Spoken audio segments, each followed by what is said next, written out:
വിനീതമായ നമസ്കാരം. കുറച്ച് നാളായി ഈ സെൻറ്ററിലേക്ക് വന്നിട്ട്. ഇത് ശ്രീകുമാരേട്ടനും ഇവിടുത്തെ അദ്ദേഹത്തിൻ്റെ ടീമും നമുക്ക് വളരെ പ്രിയപ്പെട്ട ഒരു ടീമാണ്. ഇവിടെ ഇപ്പോൾ വരുമ്പോഴൊരു സന്തോഷത്തിൻ്റെ അന്തരീക്ഷം, ശ്രീകുമാരേട്ടൻ്റെ സ്ഥിരോത്സാഹം, എപ്പോഴും ഇവിടേക്ക് ഒരു ആകർഷണം ഉണ്ടാവാറുണ്ട്. കുറേ നാളായി ഞാൻ തന്നെ ശ്രീകുമാരേട്ടനോട് പറയും, നമുക്ക് പ്രോഗ്രാമൊന്നും ഇല്ലല്ലോ പോകുന്നു. അപ്പോൾ ഒരു ആകർഷണം ഈ സെൻറ്ററിലേക്ക് എപ്പോഴും തോന്നാറുണ്ട്.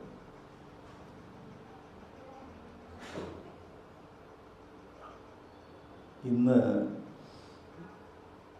നമ്മൾ ചർച്ച ചെയ്യുന്നത് ഹാർട്ട്ഫുൾനെസ്സിൻ്റെ ഗ്ലോബൽ ഗൈഡ് ദാജി മഹാരാജ്. അദ്ദേഹം ഈയിടെയായിട്ട് ഒരു ബിസിനസ് സ്ഥാപനത്തിൻ്റെ ഒരു ഉടമയും ഒരു ബിസിനസ് മാഗസിൻ്റെ എഡിറ്ററുമായിട്ടുള്ള ഒരു ഉന്നതനായിട്ടുള്ള വ്യക്തി, ബിസിനസ് രംഗത്തുള്ള ഉന്നതമായ ഒരു വ്യക്തിയുമായിട്ട് അദ്ദേഹം ഒരു ഇൻ്റർവ്യൂ ഉണ്ടായിരുന്നു. അപ്പോൾ ബിസിനസ്സും ആത്മീയതയാണ് അതിൽ പ്രധാനപ്പെട്ട ചർച്ചാ വിഷയം. ഓരോരുത്തരും വരുമ്പോൾ അവരുടെ രീതിക്കനുസരിച്ചല്ലേ ദാജിയോട് ക്വസ്റ്റ്യൻസ് ചോദിക്കുക. അപ്പോൾ ബിസിനസ്സിനോട് ബന്ധപ്പെട്ട് നമുക്ക് പലപ്പോഴും തോന്നും ബിസിനസ്സും ആത്മീയതയും തമ്മിൽ എന്താണ് ബന്ധം. അപ്പം ആ രീതിയിലാണ് അദ്ദേഹം ദാജിയോട് ചോദ്യങ്ങൾ ചോദിക്കുന്നത്. അപ്പോൾ ചില പ്രധാനപ്പെട്ട അതിലെ ചോദ്യങ്ങൾ നമ്മുടെ ജീവിതത്തിൽ എല്ലാവർക്കും പ്രസക്തിയുള്ളതാണ്. അപ്പം അത് നമുക്ക് ഇന്ന് ചർച്ച ചെയ്യാമെന്ന് വിചാരിക്കുന്നു. ആദ്യമായിട്ട് അവർ ചോദിക്കുന്നത്, ഈ കാന ശാന്തിവനം നമുക്കറിയാം, ഒരു 5-8 വർഷങ്ങൾക്ക് മുമ്പ് അതൊരു മരുഭൂമിയായിരുന്നു, ഒന്നുമില്ല അവിടെ. ഇപ്പോൾ അത് കണ്ടാൽ ലോകത്തിലെ ഒരു അത്ഭുതം പോലെയാണ്. ഏറ്റവും കൂടുതൽ ആളുകൾക്ക് ഒരുമിച്ചിരുന്ന് മെഡിറ്റേറ്റ് ചെയ്യാവുന്ന ഒരു മെഡിറ്റേഷൻ ഹോൾ, 1,00,000 പേർക്ക് ഒരുമിച്ച് സൗകര്യപ്രദമായിരുന്ന് മെഡിറ്റേറ്റ് ചെയ്യാനുള്ള സൗകര്യം, അതുപോലെ സുഖമായിട്ട് ആളുകൾക്ക് താമസിക്കാനുള്ള സൗകര്യം, ഇതെല്ലാം ഒരു കാടിൻ്റെ നടുവിൽ, മരുഭൂമിയെ ഒരു കാടായി മാറ്റിയിരിക്കുന്നു. അപ്പോൾ എല്ലാ ആധുനിക സാങ്കേതിക വിദ്യയും അതോടൊപ്പം തന്നെ ഒരു മഹർഷിമാരുടെ പർണാശ്രമം പോലത്തെ ഒരു സ്ഥലമാണത്. നമ്മളവിടെ വിസിറ്റ് ചെയ്തവർക്കൊക്കെ അറിയാവുന്നത്. അപ്പോൾ ഒരു അത്ഭുതം തന്നെയാണ് കാന ശാന്തിവനം എന്ന് പറയുന്നത്. ഇപ്പോൾ ദാജിയാണ് അതിൻ്റെ പിന്നിൽ, നമുക്കെല്ലാവർക്കും അറിയാം. അദ്ദേഹത്തിൻ്റെ പരിശ്രമത്തിലും പിന്നെ അതുപോലെ തന്നെ വളരെയധികം ഇതിനോട് ബന്ധപ്പെട്ട് നിൽക്കുന്ന ത്യാഗികളായിട്ടുള്ള ഒരുപാട് ആത്മീയ അന്വേഷകരുടെ സഹായത്താലാണ് ഈ കാന ശാന്തിവനം ഇന്ന് കാണുന്ന രൂപത്തിൽ നമ്മളെല്ലാവരും ഒരു രീതിയിൽ അല്ലെങ്കിൽ മറ്റൊരു രീതിയിൽ കാന ശാന്തിവനത്തിന് വേണ്ടി സംഭാവന ചെയ്തിട്ടുള്ളവരാണ്. അപ്പം എങ്ങനെയാണ് ഇത് അദ്ദേഹം ബിൽഡ് ചെയ്തത് എന്നാണ് ആദ്യം ചോദിച്ചത്. അതെ, അപ്പം അതിന് അദ്ദേഹം പറഞ്ഞ മറുപടി, നമ്മുടെ ജീവിതത്തിലൊക്കെ നമുക്ക്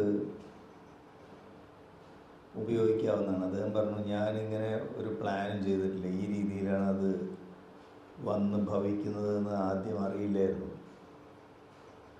നമ്മളെപ്പോഴും ചെയ്യുക, ഒരു ദിവസത്തെ പ്ലാനിങ് ഉള്ളൂ എന്ന് തോന്നുന്നു. ഒരു ദിവസം രാവിലെ എഴുന്നേറ്റാൽ നമ്മൾ ആദ്യം ചെയ്യുക മെഡിറ്റേഷനാണ്. ആ മെഡിറ്റേറ്റീവ് മൈൻഡ് അല്ലെങ്കിൽ ധ്യാനാത്മകമായിട്ടുള്ള ആ മനസ്സിൻ്റെ അവസ്ഥ ഉപയോഗിച്ച് അന്ന് ചെയ്യേണ്ട കാര്യങ്ങളെക്കുറിച്ച് പ്ലാൻ ചെയ്യും.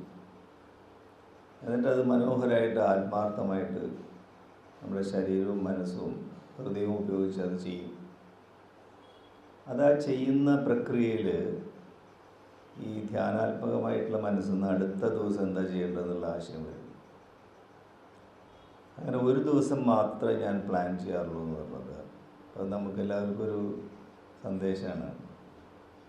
അപ്പോൾ എന്നിട്ട് അദ്ദേഹം പറഞ്ഞു, പല ആർക്കിടെക്ട്സും വലിയ വലിയ ആർക്കിടെക്ട്സും വന്നു ഇതിൻ്റെ പ്ലാനും ഒക്കെ ആയിട്ട്, പക്ഷെ അതൊന്നും വർക്കൗട്ടായില്ല. പിന്നീട് ഓരോ പ്രാവശ്യം ദാജി അദ്ദേഹത്തിൻ്റെ മെഡിറ്റേഷനിൽ അദ്ദേഹത്തിന് ഓരോ ഐഡിയകൾ വരും. അപ്പോൾ വലിയ വലിയ ആർക്കിടെക്റ്റൊക്കെ പോയിട്ടുണ്ടാവും. അപ്പോൾ അദ്ദേഹം ജൂനിയർ ആർട്ടിസ്റ്റിനെ വിളിച്ച് അവർ കൂടി ഇരിക്കും. എന്നിട്ട് അദ്ദേഹം പറയും, ഇങ്ങനെ വരച്ച് നോക്കൂ, ഒന്ന് മാറ്റി വേറൊരു രീതിയിൽ വരച്ച് നോക്കൂ, അങ്ങനെയാണ് ഇതിങ്ങനെ പതുക്കെ പതുക്കെ ഒന്നൊന്ന് മറ്റൊന്നായിട്ട് ഡെവലപ്പ് ചെയ്ത് ഇന്ന് കാണുന്ന കാൻഹ ശാന്തിവൻ എന്നുള്ള ഒരു അത്ഭുതമായി മാറിയതെന്ന് പറഞ്ഞത്. അദ്ദേഹം പറഞ്ഞു, മുമ്പ് ലാലാജി മഹാരാജിൻ്റെ കാലത്ത് അദ്ദേഹം ഒരിക്കൽ മധ്യപ്രദേശിലെ മാർവ എന്ന് പറയുന്ന ഒരു വില്ലേജ് സന്ദർശിക്കുകയുണ്ടായി. അഭ്യാസികളെ കാണാൻ വേണ്ടി പോയത്. അപ്പോൾ അവിടുത്തെ വില്ലേജിലെ ഗ്രാമീണരായിട്ടുള്ള ആളുകൾ അവരുടെ ഒരു മനസ്സിൻ്റെ നൈർമല്യം അദ്ദേഹത്തിനെ ആകർഷിച്ചു. അതോടൊപ്പം തന്നെ അതൊരു ഫോറസ്റ്റ് ഏരിയ, ഒരുപാട് മരങ്ങളും ഒക്കെയുള്ള മനോഹരമായിട്ടുള്ളൊരു ആശ്രമം പോലത്തെ സ്ഥലമാണ് ഈ മാർവ. അന്ന് 1927 പറയുന്നത്. അപ്പോൾ ലാലാജി മഹാരാജിന് അവിടെ എത്തിയപ്പോൾ അദ്ദേഹത്തിന് തോന്നിയത്, ഇത് രാമായണത്തിൽ കാകഭൂഷൻ എന്ന് പറയുന്ന ഒരു മഹർഷിയുടെ കഥ പറയുന്നുണ്ട്. അദ്ദേഹത്തിൻ്റെ ആശ്രമത്തിൻ്റെ അന്തരീക്ഷം പോലെ അവിടെ ഉണ്ടെന്ന് തോന്നി. അപ്പോൾ ലാലാജി മഹാരാജിൻ്റെ ആഗ്രഹം തോന്നി, ഇവിടെ ഒരു ആശ്രമം പണിയണമെങ്കിൽ അത് കാകഭൂഷൻ്റെ ആശ്രമം പോലെ ഉണ്ടാവും എന്ന് ലാലാജി അദ്ദേഹത്തിൻ്റെ ഡയറിയിൽ എഴുതി വെച്ചിട്ടുണ്ട്. അപ്പം അത് ദാജിക്ക് വലിയ പ്രചോദനമായി തോന്നുന്നത്. ഈ കാകഭൂഷൻ എന്ന് പറഞ്ഞാൽ രാമായണത്തിലെ ഒരു കഥാപാത്രമാണ്, ഒരു മഹർഷിയാണ്. കഥ എന്താണെന്ന് വെച്ചാൽ, രാവണൻ തമ്മിലുള്ള യുദ്ധത്തിലിടയ്ക്ക് ഇന്ദ്രജിത്ത്, രാവണൻ്റെ മകൻ, ശ്രീരാമനും ലക്ഷ്മണനും നേരെ നാഗാസ്ത്രം പ്രയോഗിച്ചു, സർപ്പം. അപ്പോൾ സർപ്പം കടിച്ച് ഇവർ രണ്ടുപേരും മരിച്ചുപോയി, ശ്രീരാമനും ലക്ഷ്മണനും. അപ്പോൾ ഇങ്ങനെ ബോധം കെട്ട് കിടക്കുകയാണ്. അപ്പോൾ കുരങ്ങന്മാരെല്ലാവരും കൂടി എന്താ അത് ഭഗവാനും അനിയനും രണ്ടുപേരും ബോധമില്ലാണ്ട് കിടക്കുന്നത്, എങ്ങനെ ഇവർ രക്ഷപ്പെടുത്തുകയെന്നായി. അപ്പോൾ അവർ പാമ്പ് കടിച്ചിട്ടാണ് നാഗാസ്ത്രമാണ് ഉപയോഗിച്ചിരിക്കുന്നത്. അപ്പോൾ പാമ്പിൻ്റെ ശത്രു ആരാണ്? ഗരുഡനാണ്.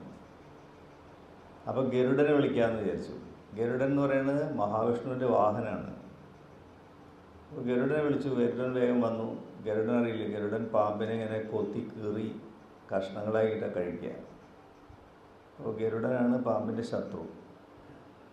ഗരുഡൻ അങ്ങനെ വന്ന് ഈ പാമ്പുകളെയൊക്കെ ഫിനിഷ് ചെയ്ത് ശ്രീരാമനും ലക്ഷ്മണനും കണ്ണു തുറന്നു വന്നു, പുനർജനിച്ച പോലെ. അപ്പോൾ അത് കഴിഞ്ഞ് എന്താ പ്രശ്നം എന്ന് വെച്ചാൽ, അത് കഴിഞ്ഞ് ഗരുഡൻ പറന്നു പോകുമ്പോൾ അദ്ദേഹം ഇങ്ങനെ വെറുതെ ചിന്തിച്ചു, ഞാൻ ഭഗവാന്റെ വാഹനല്ലേ, പക്ഷെ ഞാനാണിപ്പോൾ ഭഗവാനെ രക്ഷപ്പെടുത്തിയത്. അപ്പോൾ ഞാനാണോ ഭഗവാനാണോ അല്പം മുകളിൽ, ഭഗവാൻ എൻ്റെ സഹായം വേണ്ടി ഒന്നുമില്ല. അപ്പോൾ ഇദ്ദേഹത്തിന് ഇതൊരു മൗഢ്യം ബാധിച്ചു. ഈ ചിന്ത വന്നപ്പോൾ ഒരു അഹം എന്നുള്ളൊരു ബോധം, ഭഗവാനേക്കാൾ മേലെയാണോ ഞാൻ ഭഗവാനെ രക്ഷിക്കാൻ എന്നുള്ളൊരു ചിന്ത ഇദ്ദേഹത്തിൻ്റെ ഉള്ളിൽ വന്നു. അതോടുകൂടി ഇദ്ദേഹത്തിന് മൗഢ്യം ബാധിച്ചു എന്നാണ്. ഇദ്ദേഹത്തിന് മനസ്സിലായി എന്തോ പ്രശ്നം പറ്റിയിട്ടുണ്ടായിരിക്കുന്നത്. അപ്പോൾ ഈ ഗരുഡൻ എന്ന് പറയുന്ന ഉന്നതമായ ആത്മീയ നിലയുള്ള ഒരാളാണ്. അപ്പോൾ അതുകൊണ്ട് വേഗം മനസ്സിലായി. വേറെ നമുക്കൊക്കെ ആണെങ്കിൽ മനസ്സിലാവില്ല എന്താ സംഭവിച്ചിരിക്കുന്നത്. നമുക്കൊക്കെ അങ്ങനെ പലപ്പോഴും സംഭവിക്കാറുണ്ട്. മാസ്റ്റർക്ക് എന്തെങ്കിലും നമ്മൾ കാര്യമായിട്ട് ചെയ്യുമ്പോൾ നമുക്ക് തോന്നും മാസ്റ്റർ എൻ്റെ സഹായം കൊണ്ടാണ് എന്നൊക്കെ ചിലപ്പോൾ നമുക്ക് തോന്നാനുള്ള സാധ്യത ഉണ്ട്. നമുക്ക് പിന്നെ ദൂരെ നിൽക്കുന്നതുകൊണ്ടും നമ്മൾ ചെറിയ സംഭാവനകൾ ചെയ്യുന്നതുകൊണ്ട് അത്ര പ്രശ്നമില്ല. പക്ഷെ കാര്യമായിട്ടുള്ള സംഭാവന കൊടുക്കുന്നവർക്ക് ചിലപ്പോൾ അങ്ങനെ ഒരു ഈ ഗരുഡനെ പോലെ മൗഢ്യം സംഭവിക്കാനുള്ള സാധ്യത ഉണ്ട്. അപ്പോൾ ഗരുഡന് പക്ഷെ വേഗം മനസ്സിലായത് അദ്ദേഹം ആത്മീയ നിലയുള്ള ആളായതുകൊണ്ട് ഇങ്ങനെ പ്രശ്നം വന്നിട്ടുണ്ടെന്ന്. അപ്പോൾ അദ്ദേഹം ഈ പ്രശ്നത്തിന് എന്താ പരിഹാരം എന്ന് വെച്ചാൽ നേരെ ഹിമാലയത്തിലേക്ക് പറന്നു പോയിട്ട് പരമശിവൻ്റെ അടുത്തെത്തി. ഭഗവാൻ, എനിക്ക് ഇങ്ങനെ ഒരു പ്രശ്നത്തിൽ ഞാൻ പെട്ടിരിക്കുന്നു. ഭഗവാന്റെ വാഹനമായിട്ടുള്ള ഞാൻ ശ്രീരാമചന്ദ്രൻ എന്ന് പറഞ്ഞാൽ വിഷ്ണുവിൻ്റെ അവതാരമാണല്ലോ. അപ്പം അദ്ദേഹത്തിനെ സഹായിച്ചപ്പോൾ ഇങ്ങനൊരു പ്രശ്നം വന്നിരിക്കുന്നു. അപ്പോൾ പരമശിവൻ പറഞ്ഞു, ഇത് നിസ്സാര പ്രശ്നമല്ല, അതുകൊണ്ട് എനിക്ക് പരിഹരിക്കാൻ സാധ്യമല്ല. ഇത് പരിഹരിക്കാൻ പറ്റുന്ന ഒരാളുണ്ട്. ഹിമാലയ താഴ്വരയിൽ കാകഭൂഷൻ എന്ന് പറഞ്ഞിട്ടൊരു മഹർഷിയുണ്ട്. അദ്ദേഹത്തിൻ്റെ ആശ്രമത്തിൽ പോയി അദ്ദേഹത്തിൻ്റെ കാല് തൊട്ട് നമസ്കരിച്ചാൽ അദ്ദേഹം ഈ അജ്ഞതയിൽ നിന്ന് അങ്ങേ മോചിപ്പിക്കാനുള്ള സാധ്യതയുണ്ട്. അപ്പോൾ കാകഭൂഷൻ എന്ന് പറഞ്ഞാൽ കാക്കയാണ്. ഗരുഡൻ എന്ന് പറഞ്ഞാലോ പക്ഷികളുടെ രാജാവാണ്. അപ്പോൾ പലപ്പോഴും ഉന്നതമായിട്ടുള്ള ലെവലിലുള്ള ആൾക്കാർ അവരെ ഈ അഹം എന്നുള്ള ഭാവം പിടികൂടുമ്പോൾ വളരെ താഴ്ന്ന നിലവാരത്തിലുള്ള ആളുകളുടെ കാല് പോയി ചിലപ്പോൾ പിടിക്കേണ്ടി വരുന്നു. ജീവിതത്തിൽ നമുക്കൊക്കെ ഒരു പാടാണ് അത്. പല സാഹചര്യങ്ങളും ഞാനങ്ങനെ കണ്ടിട്ടുണ്ട് പല സ്ഥലത്തും. വേറെ വഴിയില്ലാണ്ടേ പോകും. അപ്പോൾ ഗരുഡൻ വേഗം തന്നെ കാകഭൂഷൻ്റെ ആശ്രമത്തിലേക്ക് പോയി. അപ്പോൾ ഈ കാകഭൂഷൻ്റെ ആശ്രമത്തിൻ്റെ അന്തരീക്ഷം ലാലാജി മഹാരാജ് പറയുന്നുണ്ട്. അവിടെ അദ്ദേഹം പറയണത്, ഈ അന്തരീക്ഷം എന്ന് പറയുന്നത് ജനക മഹാരാജാവും അഷ്ടാവക്രനും തമ്മിലുള്ള സംവാദത്തിൽ ജനക മഹാരാജാവ് അഷ്ടാവക്രനോട് ചോദിക്കുന്നുണ്ട്, മോക്ഷപ്രാപ്തിക്ക് അല്ലെങ്കിൽ വൈരാഗ്യം എങ്ങനെ ഞാൻ വികസിപ്പിച്ചെടുക്കാം എന്ന് ചോദിക്കുമ്പോൾ അദ്ദേഹം 5-6 ഗുണഗണങ്ങൾ പറയുന്നുണ്ട്. ഒന്ന്, വിഷയങ്ങളെ വിഷം പോലെ ത്യജിക്കുക. മറ്റൊന്ന് ക്ഷമ, ദയ, ആർജവം എന്ന് പറഞ്ഞാൽ ആത്മാർത്ഥത, സന്തോഷം, സത്യം. ഇങ്ങനെ 6 ഗുണങ്ങളാണ് പറയുന്നത്. അപ്പോൾ ഈ ഗുണങ്ങളാണ് ഒരു വ്യക്തിക്ക് ആത്മീയ പുരോഗതിക്ക് അല്ലെങ്കിൽ മോക്ഷപ്രാപ്തിക്ക് ഇത്തരം ഗുണങ്ങൾ ആർജിക്കേണ്ടതുണ്ട് എന്ന് അഷ്ടാവക്ര മഹർഷി ജനക മഹാരാജാവിനോട് പറയുന്നുണ്ട്. അപ്പോൾ ഈ ഗുണവിശേഷങ്ങളൊക്കെ കാകഭൂഷൻ്റെ ആശ്രമത്തിൽ പ്രകടമായി കാണാൻ. അപ്പോൾ കാകഭൂഷൻ്റെ ആശ്രമത്തിലേക്ക് ഒരാൾ പ്രവേശിച്ചാൽ തന്നെ അദ്ദേഹത്തിന് മോക്ഷപ്രാപ്തിയുടെ അനുഭൂതി ഉണ്ടാവും. അങ്ങനെയാണ് ഈ ആശ്രമം അദ്ദേഹം സെറ്റ് ചെയ്ത് വെച്ചിരിക്കുന്നത്. അദ്ദേഹം ഒരു കാക്കയുടെ രൂപത്തിലാണ്. അപ്പോൾ ഗരുഡൻ പോയി കാക്കയുടെ കാൽക്കൽ വീഴുന്നത്. വീഴുമ്പോൾ അയ്യോ അങ്ങ് എൻ്റെ കാൽക്കൽ വീണെന്ന് പറഞ്ഞ് അദ്ദേഹത്തിനെ പിടിച്ചെഴുന്നേൽപ്പിച്ചപ്പോഴേക്കും ഈ മൗഢ്യത്തിൽ നിന്ന് ഗരുഡൻ പുറത്തേക്ക് കൊണ്ടുവന്നതാണ് കഥ. വളരെ ഗുണപാടുള്ളൊരു കഥയാണിത്. അപ്പോൾ ഇത് കേട്ടപ്പോഴും ലാലാജി മഹാരാജ് ഈ മാർവയിലെ ഈ സ്ഥലത്തിൻ്റെ പ്രസക്തിയെക്കുറിച്ച് പറഞ്ഞപ്പോൾ ദാജിക്ക് അവിടെ വിസിറ്റ് ചെയ്തു. മാർവ ഡിസ്ട്രിക്റ്റ് അദ്ദേഹം വിസിറ്റ് ചെയ്തു. മധ്യപ്രദേശിലാണത്. അപ്പോൾ അവിടെ പോയപ്പോൾ അദ്ദേഹം പറയണം, അദ്ദേഹത്തിൻ്റെ അത്ഭുതത്തിന് ഒരൊറ്റ മരങ്ങൾ പോലും ഇല്ല അവിടെ. എല്ലാ മരങ്ങളും വെട്ടിമാറ്റിയിരിക്കുന്നു. ഒരേ ഒരു ആൽമരം മാത്രമേ ബാക്കി നിൽക്കുന്നുള്ളൂ അവിടെ. പക്ഷേ ജനങ്ങൾ ഈ ട്രൈബൽ കമ്മ്യൂണിറ്റി പെട്ടുള്ള ആളുകളാണ് അവിടെ. പക്ഷെ ആ ജനങ്ങൾക്ക് ഇപ്പോഴും ആ മനസ്സിന് ആ നൈർമല്യം ഉണ്ട്. അപ്പോൾ അവിടെ പോയപ്പോൾ അദ്ദേഹത്തിന് ആളുകളുടെ അന്തരീക്ഷം അദ്ദേഹത്തിന് ഇഷ്ടപ്പെട്ടു. പക്ഷേ മരങ്ങളൊക്കെ വെട്ടിമാറ്റി. അപ്പോൾ അദ്ദേഹത്തിന് തോന്നി അവിടെ ഒരു ഫോറസ്റ്റും ആശ്രമവും പണിയാം എന്നുള്ള ആഗ്രഹം തോന്നി. ഇപ്പോൾ മധ്യപ്രദേശ് ഗവൺമെൻറ് സഹായത്തോട് കൂടിയിട്ട് അവിടെ പണി തുടങ്ങിയിട്ടുണ്ട്. ഒരുപാട് ഏരിയയിൽ ഒരു ഫോറസ്റ്റ് പണിയുന്നു. അതോടൊപ്പം അതിൻ്റെ ഉള്ളിൽ നമ്മുടെ മെഡിറ്റേഷൻ ഹോളെല്ലാം വരുന്നുണ്ട്. കാനയേക്കാൾ വലിയ ഏരിയ ആയിരിക്കും എന്നാണ് അദ്ദേഹം പറയുന്നത്. അപ്പോൾ എപ്പോഴും അദ്ദേഹം ഒരു സ്ഥലം പണിയുമ്പോൾ കാനയേക്കാൾ വലുതാവണമെന്നാണ് അദ്ദേഹം ആഗ്രഹിക്കുക. അപ്പോൾ അദ്ദേഹം പറയണത് വെച്ചാൽ ഈ മരങ്ങൾക്ക് നമ്മളൊരു മനുഷ്യനിലേക്ക് സംപ്രേഷണം ചെയ്ത് കഴിഞ്ഞാൽ 5 മിനിറ്റിൽ കൂടുതൽ ആധ്യാത്മിക നില പിടിച്ചു നിർത്താൻ മനുഷ്യന് സാധ്യമില്ല. അതുകൊണ്ട് നമുക്കൊക്കെ അറിയാം. ഇപ്പോൾ നമ്മൾ സത്സംഗം കഴിഞ്ഞ് നമ്മൾ പുറത്തിറങ്ങി നമ്മുടെ സ്വതസിദ്ധമായ സംഭാഷണം തുടങ്ങുമ്പോഴേക്കും നമ്മുടെ ആത്മീയതല എവിടെയോ വിട്ടു പോകും. സത്സംഗത്തിലിരിക്കുമ്പോൾ എല്ലാവരും മഹായോഗികളാണ്. അപ്പോൾ അത് നഷ്ടപ്പെടുന്നു. മരങ്ങൾ അങ്ങനെയല്ല. മരങ്ങൾ അതിൻ്റെ ജീവിതകാലം മുഴുവൻ ആ സംപ്രേഷണം റീറ്റെയിൻ ചെയ്യുന്നു, നിലനിർത്തും. അതുകൊണ്ടാണ് പണ്ട് മഹർഷിമാർ കാട്ടിലിരുന്ന് തപസ് ചെയ്തിരുന്നത്. കാരണം അവരുടെ ഈ ആത്മീയതയുടെ എഫക്റ്റ് ഈ മരങ്ങൾ നിലനിർത്തിക്കൊണ്ടേയിരിക്കും. അപ്പോൾ എപ്പോൾ അതിന് ആയിരക്കണക്കിന് വർഷത്തോളം മരങ്ങൾക്ക് ആത്മീയമായിട്ടുള്ള ചാർജ് ട്രാൻസ്മിഷൻ്റെ ഇഫക്റ്റ് പിടിച്ചു നിർത്താനുള്ള കഴിവുണ്ടെന്ന്. അങ്ങനെയുള്ള മരങ്ങളെ നമ്മൾ വെട്ടി നിരത്തുന്നു. ആലോചിച്ച് നോക്കുക. അത് കണ്ടാൽ തന്നെ നമുക്കറിയാം. കാരണം ഓക്സിജനിൽ അത് പുറത്തേക്ക് വിടുന്നത്, കാർബൺ ഡൈ ഓക്സൈഡ് അത് വലിച്ചെടുക്കുന്നു. ഓക്സിജൻ എന്ന് പറഞ്ഞാൽ ജീവനാണ്. ഇപ്പോൾ ജീവൻ്റെ സത്തയാണ് ട്രാൻസ്മിഷൻ എന്ന് പറയുന്നത്. ജീവശക്തിയല്ലേ ട്രാൻസ്മിഷൻ. അപ്പോൾ അത് എപ്പോൾ അതിനെ മുറിച്ചു മാറ്റുന്നു അതുവരെ ഈ ആത്മീയ സത്ത അത് പിടിച്ചെടുക്കുന്നു. മനുഷ്യൻ്റെ സ്ഥിതിയോ ദാജി പറയാം. അപ്പോൾ ഒരാളിലേക്ക് സംപ്രേഷണം ചെയ്തു. അപ്പോൾ നമുക്കൊരു സമ്പത്ത് പോലെ നമ്മളിൽ ട്രാൻസ്മിഷൻ മാസ്റ്റർ നമ്മളിൽ ഇൻവെസ്റ്റ് ചെയ്തു വിളിക്കാം. ഈ ഇൻവെസ്റ്റ്മെൻറ്റ് സാധാരണ എന്താ ചെയ്യുക? നമ്മളൊരു ബിസിനസ് ചെയ്യുമ്പോൾ ഇൻവെസ്റ്റ്മെൻറ്റ് കൂടി വരണ്ടേ? അപ്പോൾ ഇന്ന് പണപ്പെരുപ്പ നിരക്ക് 7% ഇൻഫ്ലേഷൻ റേറ്റ്. അപ്പോൾ 7% ഇൻഫ്ലേഷൻ റേറ്റ് എന്ന് പറഞ്ഞാൽ 7% എല്ലാ കൊല്ലവും കുറഞ്ഞുകൊണ്ടിരിക്കും. അപ്പോൾ 5 മിനിറ്റ് നേരെ നമുക്ക് ട്രാൻസ്മിഷൻ പിടിച്ചു നിർത്താൻ പറ്റുള്ളൂ വെച്ചാൽ ഈ മാസ്റ്റേഴ്സ് നമ്മളുടെ ഇൻവെസ്റ്റ്മെൻറ്റിന് എന്ത് സംഭവിക്കണം വർഷം കഴിയുന്നതെന്ന് ആലോചിച്ചു. പക്ഷെ മരങ്ങൾക്കത് റീറ്റെയിൻ ചെയ്യാനുള്ള കഴിവുണ്ട്. അതുകൊണ്ടാണ് അദ്ദേഹം ഫോറസ്റ്റിന് ഇത്രയധികം മുൻഗണന കൊടുക്കുന്നത്. ഇപ്പോൾ കാൻഹയിലൊരു റെയിൻ ഫോറസ്റ്റ് ഉണ്ട്. അത് സാധാരണ ആമസോൺ കാടുകളിൽ കാണുള്ളൂ. അത്രയും മഴ വേണം അവിടെ. അപ്പോൾ ആർട്ടിഫിഷ്യലായിട്ട് 365 ദിവസം മഴ ഉണ്ടാക്കിയിട്ടാണ് ആ ഫോറസ്റ്റ് ഉണ്ടാക്കിയത് അവിടെ. അതൊന്നും അസാധ്യമാണെന്ന് എല്ലാ ഈ ചെടികളും മറ്റതിനെയൊക്കെ റിസർച്ച് നടത്തുന്ന ആളുകൾ പറഞ്ഞതാണ്. പക്ഷേ ദാജി സംപ്രേഷണം കൊണ്ടാണ് അത് സൃഷ്ടിച്ചെടുത്തത്. അപ്പോൾ ഇതാണ് അതിൻ്റെ പിന്നിലുള്ള പ്രചോദനം എന്ന് പറഞ്ഞു. ഇത് കേൾക്കുന്നത് ബിസിനസ്. അതുകൊണ്ടാണ് ഈ ഇൻവെസ്റ്റ്മെൻറ്റിൻ്റെ കാര്യം പറയണേ. ഇൻഫ്ലേഷനെ കുറിച്ചും അല്ലെങ്കിൽ പെരുപ്പത്തെക്കുറിച്ചും പറയുന്നത് ബിസിനസ്സിൻ്റെ ഹെഡായിട്ടുള്ള ഒരാളോടാണ് ഇത് സംസാരിക്കുന്നത്. കൊണ്ടാണ് അതാണ് അദ്ദേഹം ഇത് എങ്ങനെയാണ് കാണുക ബിൽഡ് ചെയ്തത്. അപ്പോൾ അവരടുത്ത ചോദ്യം ചോദിച്ചു, ശരി ഇനി അങ്ങ് ഈ ഹാർട്ട്ഫുൾനെസ്സിലേക്കുള്ള അങ്ങയുടെ യാത്ര എങ്ങനെയാണെന്ന് പറയാം, ചെറുപ്പം മുതൽക്കുള്ളത്.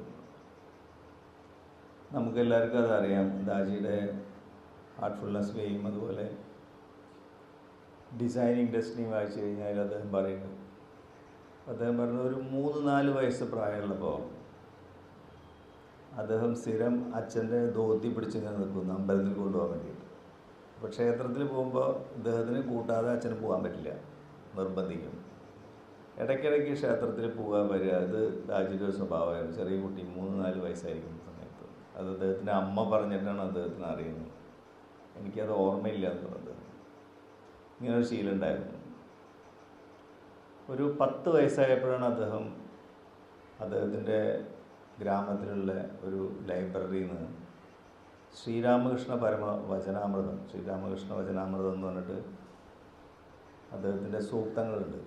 വിവേകാനന്ദ സൂക്തങ്ങളൊക്കെ ഇല്ലേ, ചെറിയ പുസ്തകങ്ങളുണ്ട്. അത് അദ്ദേഹം വായിക്കണം. ഈ രാമകൃഷ്ണദേവൻ്റെ ഈ വചനാമൃതം അദ്ദേഹത്തിൻ്റെ ജീവിതത്തിന് വളരെയധികം മാറ്റിമറിച്ചു.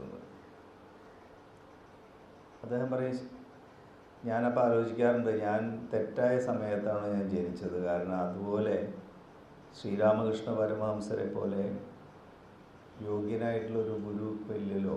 അപ്പം ഞാൻ റോങ് ആയിട്ടുള്ള സമയത്താണോ ജനിച്ചതെന്ന് അദ്ദേഹത്തിന് തോന്നാറുണ്ട്. രാമകൃഷ്ണ പരമഹംസരുടെ പ്രത്യേകത അദ്ദേഹത്തിൻ്റെ പ്യൂരിറ്റി, പരിശുദ്ധി എന്ന് പറഞ്ഞാൽ അദ്ദേഹത്തിന് കാളിമാ എന്ന് വിളിച്ച അപ്പം തന്നെ ഒരു സമയത്തിൻ്റെ ഗ്യാപ്പില്ലാണ്ട് കാളിമാതാവ് പ്രത്യക്ഷപ്പെടും. അദ്ദേഹം വിളിക്കുകയുണ്ട്, അപ്പോഴേക്കും അവർ വരും. എന്നിട്ട് ഓരോ നിമിഷത്തിലും ഇദ്ദേഹത്തിന് നിർദ്ദേശങ്ങൾ കൊടുത്തുകൊണ്ടിരിക്കും. അത്രമാത്രം പരിശുദ്ധമായ ആത്മീയത പ്രസരിക്കുന്ന ഒരു ബോൾ പോലെയാണ് അദ്ദേഹം, ഈ രാമകൃഷ്ണ പരമഹംസർ. അപ്പോൾ അദ്ദേഹത്തിൻ്റെ ആ പരിശുദ്ധി എന്നാണ് അദ്ദേഹത്തിൻ്റെ ശ്രീരാമകൃഷ്ണ വചനാമൃതമൊക്കെ നമ്മൾ വായിച്ചാൽ മനസ്സിലാവും. ഓരോ വാക്കുകളും പരിശുദ്ധിയുടെ പര്യായമായിട്ടാണ് അദ്ദേഹത്തിൻ്റെ വായിൽ നിന്ന് വരിക. പിന്നെ അദ്ദേഹം വിവേകാനന്ദ സ്വാമികളെ മീറ്റ് ചെയ്യുന്ന സന്ദർഭങ്ങൾ, വിവേകാനന്ദ സ്വാമികൾ എന്ന് പഠിപ്പും ഇംഗ്ലീഷ് വിദ്യാഭ്യാസമൊക്കെ ഉള്ള ഒരു യുവാവിൻ്റെ മാതിരിയാണ് വരുന്നത്. അപ്പോൾ ആ യുവാക്കളുടെ എല്ലാ തരത്തിലുള്ള രീതിയിലാണ് അദ്ദേഹം രാമകൃഷ്ണ പരമഹംസരോട് ചോദ്യങ്ങൾ ചോദിക്കുന്നത്. ഈശ്വരനുണ്ടോ? ഉണ്ടെങ്കിൽ എനിക്ക് കാണാൻ പറ്റുമോ? അങ്ങ് കണ്ടിട്ടുണ്ടോ? ഇതൊക്കെയാണ് വിവേകാനന്ദ സ്വാമികളുടെ ചോദ്യങ്ങൾ. നമുക്ക് എല്ലാവർക്കും അറിയാം, വിവേകാനന്ദ സ്വാമികളുടെ പുസ്തകങ്ങളിൽ അതുണ്ട്. അപ്പോൾ രാമകൃഷ്ണ പരമഹംസൻ മറുപടി പറയാം, നിന്നെ കാണുന്നത് പോലെ ഞാൻ ഈശ്വരനെ കാണുന്നു. നീ ഉണ്ട് എന്നുള്ള സത്യം പോലെയാണ് ഈശ്വരനുണ്ട് എന്നുള്ള സത്യം എന്ന് പറയും. അങ്ങനെയാണെങ്കിൽ എനിക്ക് അതിൻ്റെ അനുഭവം വേണമെന്നാണ്. അദ്ദേഹം സ്ഥിരമായിട്ടിങ്ങനെ ഇതിനു വേണ്ടി നിർബന്ധിച്ചു കൊണ്ടിരുന്നു വിവേകാനന്ദ സ്വാമി. അന്ന് നരേന്ദ്രൻ എന്നാണ് പേര്, ചെറുപ്പക്കാരനാണ്. അങ്ങനെ ഇരിക്കുമ്പോഴാണ് ഒരു ദിവസം അങ്ങനെ രാമകൃഷ്ണ പരമഹംസൻ ഇങ്ങനെ കുനിഞ്ഞിട്ട് നിലത്തിരിക്കുക. അദ്ദേഹത്തിൻ്റെ ഇടത്തെ കാല് ഉയർത്തിയിട്ട് തള്ളവിരലുകൊണ്ട് വിവേകാനന്ദൻ്റെ നെഞ്ചിൽ അമർത്തിയിരുന്നു കഥ. അതോടുകൂടി നരേന്ദ്രൻ സമാധിയിലേക്ക് പോയി. കുറേ മണിക്കൂറുകൾക്ക് ശേഷം രാമകൃഷ്ണ പരമഹംസർ തട്ടി വിളിക്കുമ്പോഴാണ് അദ്ദേഹം ഉണരുന്നത്. ആ ഉണർന്നു കഴിഞ്ഞതോടുകൂടി നരേന്ദ്രൻ വിവേകാനന്ദനായിട്ട് മാറിയിരിക്കുന്നു. അദ്ദേഹം ചോദിച്ചത്, ഞാൻ എവിടെയായിരുന്നു? എന്തിനാണ് എന്നെ അതിൽ നിന്ന് ഉണർത്തിയത്? വീണ്ടും എന്നെ ആ അവസ്ഥയിലേക്ക് തന്നെ കൊണ്ടുപോകുമെന്ന് പറയാം. അദ്ദേഹത്തിൻ്റെ കണ്ണൊക്കെ നിറഞ്ഞിരുന്നു. അപ്പോൾ രാമകൃഷ്ണ പരമഹംസർ പറഞ്ഞു, നിനക്കിനി ഈ അവസ്ഥ തിരിച്ചു കിട്ടും, അപ്പോൾ നീ മരിക്കുമ്പോഴേ ഉണ്ടാവുള്ളൂ. അതുവരെ നീ എനിക്ക് വേണ്ടി ജോലി ചെയ്യേണ്ടതുണ്ട്. ആത്മീയതയുടെ സന്ദേശം പ്രപഞ്ചം മുഴുവൻ വ്യാപിക്കേണ്ടതുണ്ട്. അപ്പോൾ ലോകത്തിനെ പഠിപ്പിക്കാനാണ് നീ വന്നിരിക്കുന്നത്. അതാണ് നിൻ്റെ ഉത്തരവാദിത്തം, അത് ചെയ്യണം. അത് കഴിഞ്ഞ് നീ മരിക്കുന്ന സമയത്ത് ഈ അവസ്ഥ വീണ്ടും നിൻ്റെ അടുത്ത് വരുന്നത്. വിവേകാനന്ദ സ്വാമികളുടെ അവസ്ഥ എന്തായിരിക്കും അപ്പോൾ ഒന്ന് ആലോചിച്ച് നോക്കൂ. അപ്പോൾ ഇതെല്ലാം ദാജിക്ക് വല്ലാത്തൊരു അദ്ദേഹത്തിൻ്റെ ജീവിതത്തിൽ നമ്മളിൽ പലർക്കും ഇതൊക്കെ ഒരു പ്രചോദനമാണ്. രാമകൃഷ്ണ പരമഹംസർ, വിവേകാനന്ദൻ്റെ ആ ചെറിയ പുസ്തകങ്ങളൊക്കെ വായിച്ചു കഴിഞ്ഞാൽ ഇപ്പോഴും നമുക്കൊരു ഇൻസ്പിറേഷൻ ഉണ്ടാവുന്നതാണ്. അപ്പോൾ അത് അദ്ദേഹത്തിനും ഉണ്ടായി. അത് കഴിഞ്ഞ് 18-ാമത്തെ വയസ്സിലാണ് അദ്ദേഹം വിവേകാനന്ദ സ്വാമികളെ പോലെ പരിവ്രാജകനായിട്ട് വീട് വിട്ട് സന്യാസിയായി പോവാം, ഈശ്വര സാക്ഷാത്കാരത്തിലുള്ള അന്വേഷണത്തിന് പോകാമെന്ന് വെച്ചിട്ട് അദ്ദേഹം വീട് വിട്ട് പോവാണ്. ആ വീട് വിട്ട് പോയത് ഒരു ദിവസത്തേക്ക് ഉണ്ടായുള്ളൂ. അതൊക്കെ നിങ്ങൾ ഡിസൈനിങ് ഡെസ്റ്റിനിയിൽ വായിക്കാവുന്നതാണ്. അദ്ദേഹത്തിൻ്റെ വീടിൻ്റെ അടുത്തുള്ള നർമ്മദാ നദിയുടെ തീരത്ത് ഒരു ക്ഷേത്രത്തിൻ്റെ അടുത്ത് പോയി. അപ്പോൾ അവിടെ കുറച്ച് സന്യാസിമാരൊക്കെ ഉണ്ടായിരുന്നു. അതിൽ ഹെഡായിട്ടുള്ള ആളുടെ പിന്നാലെ കൂടി വൈകുന്നേരം വരെ ഈ കുട്ടി ഇങ്ങനെ അവിടെ 18 വയസ്സായ കുട്ടിയാണ് ഇങ്ങനെ നിൽക്കുന്നത് കണ്ടപ്പോൾ അദ്ദേഹം വിളിച്ചു, എന്താ മോനെ കാര്യങ്ങൾ ചോദിച്ചു. അപ്പം അദ്ദേഹം പറഞ്ഞു, ഞാൻ അങ്ങയുടെ ശിഷ്യനാവാം, എനിക്ക് ഈശ്വര സാക്ഷാത്കാരം വേണം, അത് അങ്ങേക്ക് എന്തൊക്കെ സേവനം വേണമെങ്കിൽ ഞാൻ അത് ചെയ്തു തരാം എന്ന് പറഞ്ഞു. അപ്പോൾ ആ വയസ്സായിട്ടുള്ള ആ സന്യാസി പറഞ്ഞു, അദ്ദേഹത്തിൻ്റെ കണ്ണ് നിറഞ്ഞു പോയി. അദ്ദേഹം പറഞ്ഞു, ഞാൻ കുറേ വർഷങ്ങളായിട്ട് ഇവിടെ ഉണ്ട്, പക്ഷെ ഞാൻ ജീവിതത്തിലൊന്നും നേടിയിട്ടില്ല. മാത്രമല്ല, ഞാൻ തിരിച്ച് വീട്ടിൽ പോയി ആരും എന്നെ തിരിച്ചറിയ പോലുമില്ല. അതുകൊണ്ട് ഞാനിവിടെ ഇരിക്കണമെന്നേ ഉള്ളൂ. അതുകൊണ്ട് നീ വീട്ടിലേക്ക് തിരിച്ചു പോകും. ഈശ്വരനൊരിക്കലും നമ്മൾ നഷ്ടപ്പെട്ടിട്ടില്ല, നമ്മളാണ് നഷ്ടപ്പെട്ടിരിക്കുന്നത്. അപ്പോൾ എങ്കിലും ഈ യോഗ്യനായിട്ടുള്ള ഒരു ഗുരുവിനെ കണ്ടെത്തുന്ന അനുഗ്രഹിച്ചിട്ട് അദ്ദേഹം അയക്കുകയാണ്.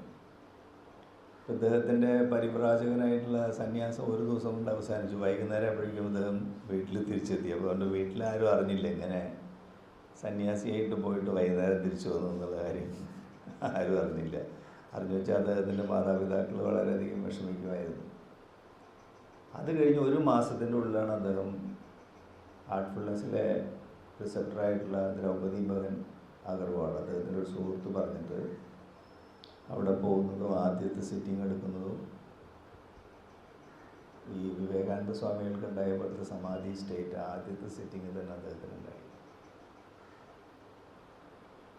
ആ കഥകളൊക്കെ നമ്മുടെ പുസ്തകങ്ങളിലുണ്ട്. അപ്പോൾ അങ്ങനെയാണ് ഈ ഹാർട്ട്ഫുൾനെസ്സിലേക്കുള്ള വരവ് എന്ന് അദ്ദേഹം പറഞ്ഞു. അപ്പോൾ അവർ അടുത്ത ചോദ്യം ചോദിച്ചു, അങ്ങനെയാണെങ്കിൽ ഹാർട്ട്ഫുൾനെസ്സിൻ്റെ തത്വചിന്ത എന്താണ്? എന്താണ് ആത്മീയത? എന്താണ് മെഡിറ്റേഷൻ? അത് ഹാർട്ട്ഫുൾനെസ് രീതി എന്താണ് എന്നാണ് അവർ പിന്നീട് ചോദിച്ചത്. അപ്പോൾ എല്ലാത്തിനും ഒരു കണക്ഷൻ ഉണ്ട്. ആദ്യം കാനെ എങ്ങനെ ബിൽഡ് ചെയ്തെന്ന് ചോദിച്ചു, അത് കഴിഞ്ഞ് ദാജി എങ്ങനെയാണ് ഹാർട്ട്ഫുൾനെസ്സിലെത്തിയതെന്ന് ചോദിച്ചു, പിന്നെ ഹാർട്ട്ഫുൾനെസ്സിൻ്റെ ഫിലോസഫി ചോദിക്കുക, തത്വചിന്ത എന്താണ്. അപ്പോൾ അദ്ദേഹം പറഞ്ഞു, ഹാർട്ട്ഫുൾനെസ്സിൽ മെഡിറ്റേഷൻ എന്ന് പറഞ്ഞാൽ നമുക്ക് എല്ലാവർക്കും അറിയാം. മെഡിറ്റേഷന് ധ്യാനത്തിന്, സാധാരണ ധ്യാനത്തിന് എന്തെങ്കിലും ഒരു കാര്യത്തെക്കുറിച്ച് ചിന്തിച്ചുകൊണ്ടിരിക്കുക എന്നതാണ് ധ്യാനത്തിൻ്റെ നിർവചനം. ഹാർട്ട്ഫുൾനെസ്സിൽ അങ്ങനെയല്ല, ധീ പ്ലസ് യാൻ എന്നാണ്. ധീ എന്ന് വെച്ചാൽ ബോധത്തിൻ്റെ ഉന്നതമായ അവസ്ഥ, അല്ലെങ്കിൽ വിവേകത്തിൻ്റെ ഉന്നതമായ അവസ്ഥ. യാൻ എന്ന് പറഞ്ഞാൽ അവിടേക്ക് വഹിച്ചു കൊണ്ടുപോകുന്ന വാഹനം എന്നാണ്. അപ്പോൾ എന്താണ് നമ്മളെ അങ്ങോട്ട് ഉന്നതമായ ബോധത്തിലേക്ക്, നമ്മളിപ്പോൾ എവിടെ നിൽക്കണോ ആ ബോധത്തിൽ നിന്ന് സംപ്രേഷണം അഥവാ ട്രാൻസ്മിഷൻ്റെ സഹായത്തോടെ ഉന്നതമായ ബോധത്തിലേക്ക് നമ്മെ കൊണ്ടുപോകും. അപ്പോൾ സംപ്രേഷണമാണ് അതിൻ്റെ വാഹകനായിട്ട് പ്രവർത്തിക്കുന്നത്. അപ്പോൾ ഹാർട്ട്ഫുൾനെസ്സിൽ മെഡിറ്റേഷൻ എന്ന് പറഞ്ഞാൽ മനസ്സിനെ ട്രാൻസെൻഡ് ചെയ്യുക, അല്ലെങ്കിൽ മനസ്സിനെ അതികടക്കുക എന്നാണ്. എന്തെങ്കിലും കാര്യത്തെക്കുറിച്ച് നിരന്തരം ചിന്തിച്ചുകൊണ്ടിരിക്കുകയല്ല, അത് നമ്മൾ മനസ്സിലാക്കേണ്ടതാണ്. അപ്പോൾ മനസ്സിനെ അതികടക്കുക എന്ന് പറഞ്ഞാൽ എന്താണ്? മനസ്സെന്ന് പറഞ്ഞാൽ ചിന്തിക്കാനുള്ള ഉപകരണമാണ്. ചിന്തയുടെ മേഖലയെ അതികടക്കുക എന്നാണ്. അപ്പോൾ ചിന്തയുടെ മേഖലയെ അതികടക്കുമ്പോൾ എന്താ സംഭവിക്കുക? നമ്മൾ ഫീലിംഗ് അല്ലെങ്കിൽ അനുഭവങ്ങളുടെ മേഖലയിലെത്തും. ഇപ്പോൾ ഈശ്വരൻ എൻ്റെ ഹൃദയത്തിലുണ്ട് എന്നുള്ള ചിന്ത വെച്ച് ഞാൻ ധ്യാനിക്കുമ്പോൾ മനസ്സിനെ അതികടന്ന് അല്ലെങ്കിൽ ചിന്തയെ അതികടക്കുമ്പോൾ നമ്മൾ ഈശ്വരൻ എന്നുള്ള അനുഭവം ഉണ്ടാവും നമ്മുടെ ഹൃദയത്തിൽ. അതാണ് നമ്മൾ ശാന്തി സമാധിയും നമ്മൾ അനുഭവിക്കുന്നത്. ഈശ്വരൻ്റെ സാന്നിധ്യം നമുക്ക് അനുഭവവേദ്യമാകും ധ്യാനത്തിൽ. അപ്പോൾ എന്താ സംഭവിക്കുന്നത്? ചിന്തയെ അതികടന്നു നമ്മൾ അനുഭവത്തിൻ്റെ മേഖലയിലെത്തി. അവിടെ നമുക്ക് നിൽക്കാൻ പറ്റില്ല. ദിവ്യത്വത്തിൻ്റെ അപ്പോഴും ഇപ്പോഴുള്ള അനുഭവങ്ങൾ നമുക്ക് പോരാ. ദിവ്യത്വം തന്നെ ആയി മാറണം നമുക്ക് തോന്നും. ആ അപ്പോഴും ഇപ്പോഴും അനുഭവം കിട്ടുന്നതിൻ്റെ ഇടയ്ക്ക് നമുക്ക് അസ്വസ്ഥത ഫീൽ ചെയ്യും. സ്ഥിരമായിട്ട് ദിവ്യത്വത്തിലേക്ക് പോകണം എന്ന് തോന്നും. അപ്പോഴാണ് ധ്യാനം ആയിത്തീരുക എന്നുള്ള പ്രക്രിയയെ മാറുന്നത്. അപ്പോൾ അനുഭവങ്ങളുടെ മേഖലയും വിട്ടിട്ട് അടുത്ത മേഖലയിലേക്ക് നമ്മൾ കടക്കുമ്പോഴാണ് ദിവ്യത്വം എന്ന് സ്ഥിരമായിട്ട് നമ്മൾക്കൊരു അനുഭൂതിയാകുമ്പോൾ യാഥാർത്ഥ്യം എന്താണെന്ന് നമുക്ക് ബോധ്യമാകുക. എന്താണ് യാഥാർത്ഥ്യം? അപ്പോൾ യാഥാർത്ഥ്യത്തിൻ്റെ മേഖലയിലേക്ക് നമ്മൾ അനുഭവത്തിൻ്റെ മേഖലയെ അതികടന്നു. അവിടെ നമുക്ക് നിൽക്കാൻ പറ്റില്ല. എവിടെയെങ്കിലും ഒരു സ്ഥലത്ത് ഫുൾ സ്റ്റോപ്പ് ആവുകയാണെങ്കിൽ അത് ആത്മീയ യാത്രയല്ല. അവിടെ നമ്മൾ ഡെഡ് എൻഡായി, അങ്ങനെ വരില്ല. അപ്പോൾ യാഥാർത്ഥ്യത്തിൻ്റെ മേഖലയിൽ നമ്മൾ അതികടക്കണം. അപ്പോഴാണ് അനുഭൂതി അല്ലെങ്കിൽ ആനന്ദം അല്ലെങ്കിൽ സച്ചിദാനന്ദം, സത് ചിത് ആനന്ദം, നമ്മൾ നിലനിൽക്കുന്നു എന്നുള്ള ബോധം തന്നെ നമുക്ക് ആനന്ദം തരുന്ന അവസ്ഥ. മിക്കവാറും ആത്മീയ സമ്പ്രദായങ്ങൾ അവിടെ അവസാനിക്കുകയാണ് സച്ചിദാനന്ദത്തിൽ. പക്ഷേ ഹാർട്ട്ഫുൾനെസ്സിൻ്റെ തത്വം എന്താ വെച്ചാൽ ഒന്നും അങ്ങനെ ഒരു ഡെഡ് എൻഡായിട്ട് അവസാനിക്കുന്ന സംഗതി ശരിയല്ല, പ്രപഞ്ച നിയമത്തിനെതിരാണ്. അപ്പോൾ സച്ചിദാനന്ദത്തിനും മറികടക്കുക, അത് അപൂർവ ഇച്ഛാശക്തിയുള്ള ആളുകൾക്ക് സച്ചിദാനന്ദത്തിനെ മറികടക്കാൻ പറ്റുള്ളൂ. മിക്കവാറും യോഗികൾ സച്ചിദാനന്ദം എന്നുള്ള അവസ്ഥയിൽ കുരുങ്ങിപ്പോകുന്നതാണ്. അപ്പോൾ സച്ചിദാനന്ദത്തിനെയും മറികടക്കുമ്പോൾ നമ്മൾ ശൂന്യതയുടെ മേഖലയിലെത്തും. ശൂന്യത എന്ന് പറഞ്ഞാൽ അത് അവസാനമല്ല. ശൂന്യതയ്ക്ക് അനേകം ലെയറുകളുണ്ട്. അങ്ങനെ ശൂന്യതയുടെ വ്യത്യസ്തമായ ലെയറിലൂടെ അല്ലെങ്കിൽ ബോധത്തിൻ്റെ ഉന്നതമായ അവസ്ഥയിൽ കൂടെ പടിപടിയായിട്ട് നമ്മൾ മുന്നോട്ട് പോകുന്നു. ഒരിക്കലും അവസാനിക്കാത്ത ആത്മീയ യാത്രയാണ്. അപ്പോൾ ഇതാണ് ധ്യാനത്തിൻ്റെ ഉദ്ദേശം. ഇതാണ് ധ്യാനത്തിൻ്റെ ഉദ്ദേശം. അല്ലെങ്കിൽ ജീവിതത്തിൻ്റെ ഉദ്ദേശം. ഇപ്പം ജീവിതവും ധ്യാനവും വ്യത്യസ്തമല്ല, നമ്മൾ മനസ്സിലാക്കണം. ധ്യാനത്തിൻ്റെ ഉദ്ദേശവും ജീവിതത്തിൻ്റെ ഉദ്ദേശവും ഒന്നാണ്. പടിപടിയായി ഓരോ അവസ്ഥകളെയും മറികടക്കുകയാണ്. നമുക്ക് തുടങ്ങാൻ നമുക്കറിയണം, നമ്മുടെ മനസ്സും ചിന്തയും മാത്രമേ ഉള്ളൂ. അതുകൊണ്ട് അവിടുന്ന് തുടങ്ങണമെന്നേ ഉള്ളൂ. അത് തുടക്കം മാത്രമാണ്. ഇതാണ് ഹാർട്ട്ഫുൾനെസ്സിൻ്റെ തത്വചിന്ത എന്ന് പറയുന്നത്, മെഡിറ്റേഷൻ എന്ന് പറയുന്നത്. അപ്പോൾ അത് കഴിഞ്ഞപ്പോൾ അവർ ചോദിച്ചു, അങ്ങനെയാണെങ്കിൽ ഇന്നത്തെ ലോകം നമുക്കറിയാലോ, ഒരുപാട് സമ്മർദ്ദങ്ങളും സ്ട്രെസ്സും ഡിപ്രഷനും തിരക്കും അല്ലേ, എല്ലാവരും ബിസിയാണ്. അങ്ങനെയുള്ളൊരവസ്ഥയിൽ ധ്യാനത്തിന് എങ്ങനെ സമയം കിട്ടും? മാത്രമല്ല, ധ്യാനത്തിൻ്റെ ആശയം തന്നെ ആളുകൾക്ക് അംഗീകരിക്കാൻ പറ്റുമോ? കാരണം അത്ര ഫാസ്റ്റായിട്ട് പോയിക്കൊണ്ടിരിക്കുന്ന സാങ്കേതിക വിദ്യയുടെ ലോകം, അസ്വസ്ഥതയുടെ ലോകം, അങ്ങനെയല്ലെന്ന് നമുക്കറിയാം. ഇന്ന് ലോകത്തിൻ്റെ അവസ്ഥ എന്താണ്? അതെങ്ങനെയാണ് അത് ധ്യാനം ഈ തിരക്ക് പിടിച്ച ജോലിക്കിടയ്ക്ക് ആളുകളെ എങ്ങനെ ബോധ്യപ്പെടുത്താമെന്ന് ചോദിച്ചത്. അപ്പോൾ അതിന് അദ്ദേഹം പറഞ്ഞത്, ചുറ്റും അന്ധകാരം കൊണ്ട് നിറഞ്ഞിരിക്കുകയാണെങ്കിൽ ഒരു ചെറിയ മെഴുകുതിരി വെളിച്ചത്തിന് പോലും പ്രസക്തിയുണ്ട് അല്ലേ? ഒരു ഇരുട്ട് കൂടിയ റൂമിലാണെങ്കിൽ ഒരു ചെറിയ മെഴുകുതിരി കത്തിച്ചാൽ പ്രകാശമായില്ലേ? അപ്പോൾ അന്ധകാരത്തിൻ്റെ ആഴം കൂടുന്തോറും പ്രകാശത്തിന് പ്രസക്തി കൂടുകയാണ്. എന്ന് മാത്രമല്ല, വളരെ അസ്വസ്ഥമായിട്ടുള്ള ലോകത്തിൽ നമ്മൾ ഹാർട്ട്ഫുൾനെസ്സിലേക്ക് മെഡിറ്റേഷൻ വന്നാൽ അതിൻ്റെ ആ പ്രൈമറി സ്റ്റെപ്പായിട്ടുള്ള റിലാക്സേഷൻ ചെയ്യുമ്പോഴേക്കും തന്നെ ആളുകൾക്ക് വളരെയധികം എഫക്റ്റ് തോന്നാറില്ലേ? മെഡിറ്റേഷനിൽ തുടങ്ങിയിട്ടുണ്ടാവില്ലേ നമ്മൾ? റിലാക്സേഷൻ ഒരു 5 മിനിറ്റ് ചെയ്യുമ്പോഴേക്കും വല്ലാത്തൊരു ആന്തരികമായിട്ടുള്ള ശാന്തി അവർ അനുഭവിക്കും. അത് കാണിക്കുന്നത് എന്താണ്?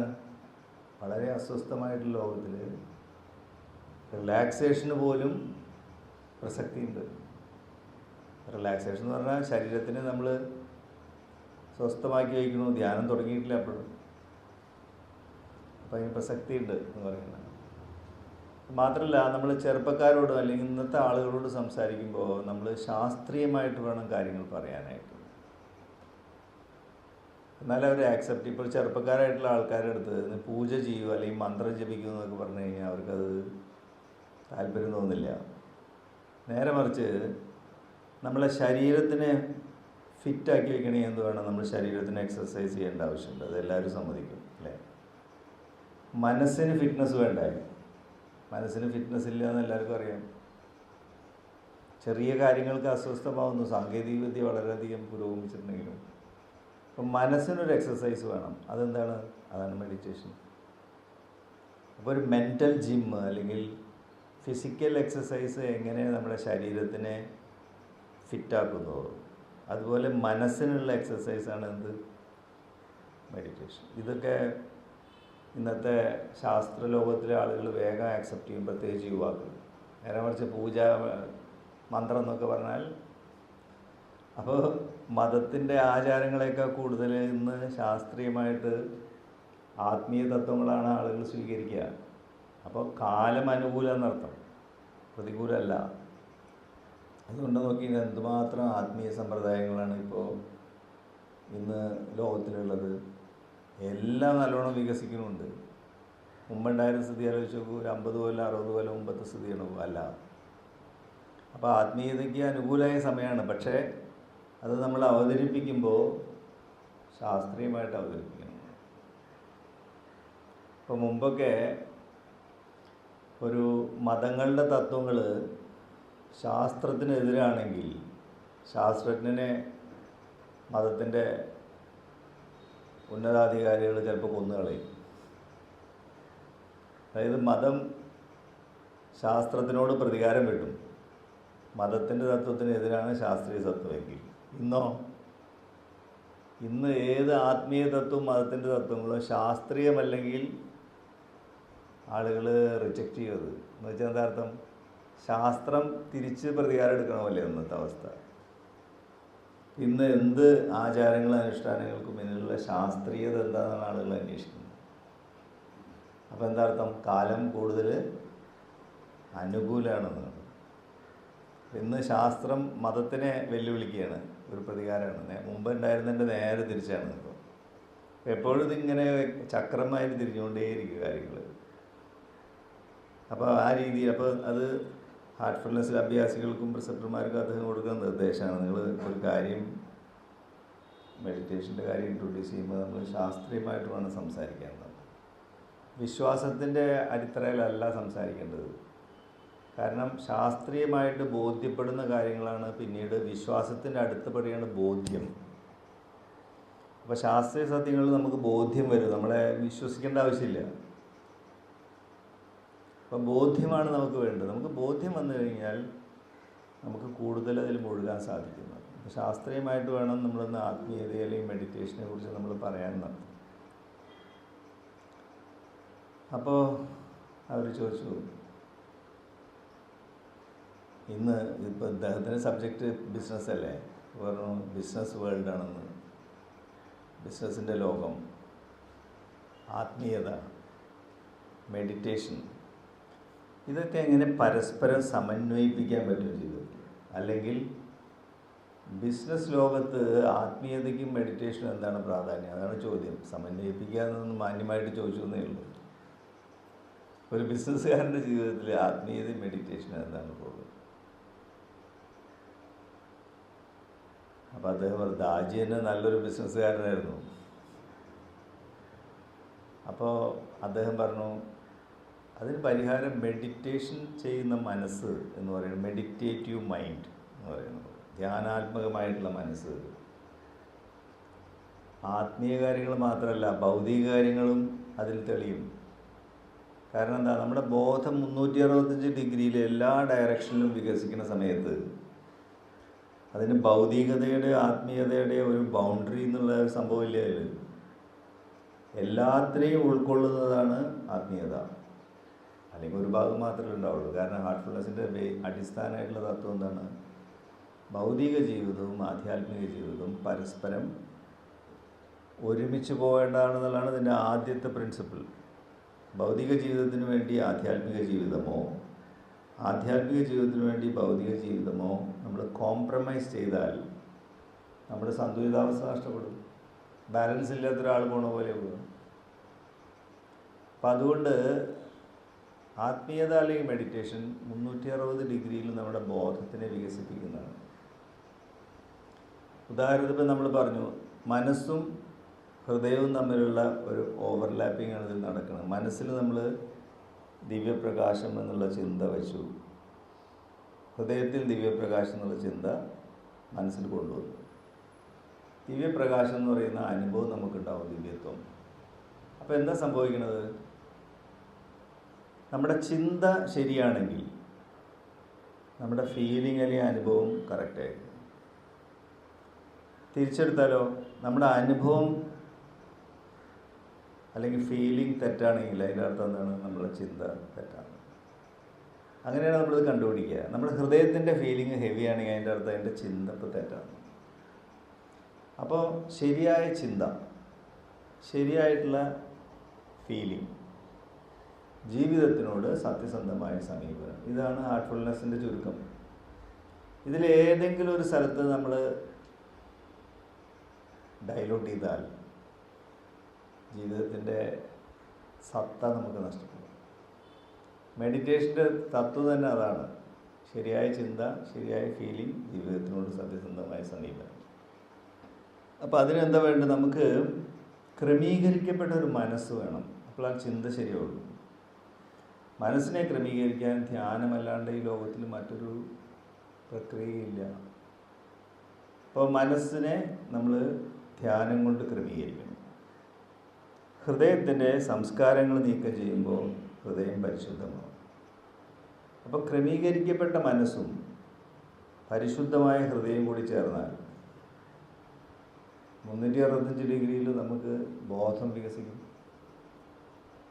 അപ്പോൾ അതിൽ ബിസിനസ് അല്ലെങ്കിൽ വിദ്യാഭ്യാസം അല്ലെങ്കിൽ ആത്മീയത യാതൊരു വ്യത്യാസങ്ങളുമില്ല. എല്ലാ ഡയറക്ഷനിലും നമുക്ക്, ഉദാഹരണത്തിന് ഇപ്പോൾ ഇത് മെഡിറ്റേഷൻ എന്ന് പറയുന്നത് ആത്മീയതയ്ക്ക് വേണ്ടി മാത്രമാണോ? അല്ല. നമ്മുടെ പുരാണങ്ങളിൽ തന്നെ ഉദാഹരണങ്ങളില്ലേ?